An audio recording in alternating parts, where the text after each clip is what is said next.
हर क्षण निर्णय का पल होता है। पग पग में कोई दूसरे विषय पर निर्णय करना पड़ता है। निर्णय अपना प्रभाव छोड़कर जाता ही है।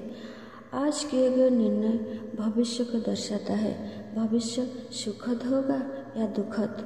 जब कोई समस्या सामने आती है, मन अस्थिर होता है। निर्णय का अफल बन जाता है युद्ध।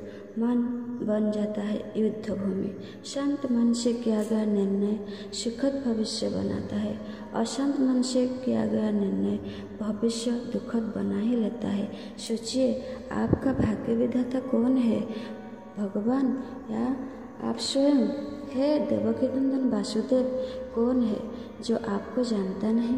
ये प्रश्न इसीलिए आपको संसार ईश्वर मानता है। शास्त्र आपको सृष्टिकर्ता मानता है। लोग आपको प्रेम का प्रतीक मानते हैं। बड़ा कठिन रहा है आपका बाल्यकाल। सब जानते हैं आपका वंशी का धुन राधा के लिए था। पुराण कहता है, राधा से आप दूर जाने के बाद कभी वंशी बजाया नहीं। हाथ में शंख, मुख में गीता ज्ञान लेके अर्जुन का सारथी बन के आप आगे कुरुक्षेत्र तक धर्म स्थापना के लिए। माँ का पेट से लेके महाभारत तक, कंस से लेके दुर्योधन तक कोई आपको छू नहीं पाया, क्योंकि आप जो थे। कोई आपका संघर्ष देखा नहीं केशव। महाभारत युद्ध के बाद आपका वंश विनाश हो गया। गांधारी हो या द्रौपदी, सबने आप पर लांछन लगाया। आपका पत्नी सत्यभामा हो या भाई बलराम, मणि चुराने का आरोप लगाया। परंतु संघर्षपूर्ण जीवन होने के बाद भी आपका मुस्कान सदा कायम रहा। अंत में आपका निहत भी किया गया। आपको ऐतिहासिक विजेता कहूँ या महाभारत युद्ध का महानायक, आप कहाँ हो माधव?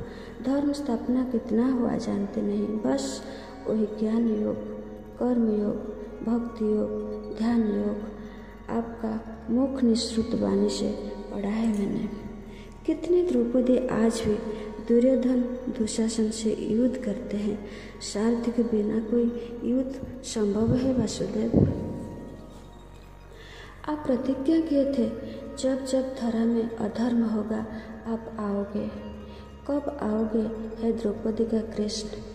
आप आने के बाद कोई दुर्योधन जन्म लेने का हिम्मत नहीं करेगा।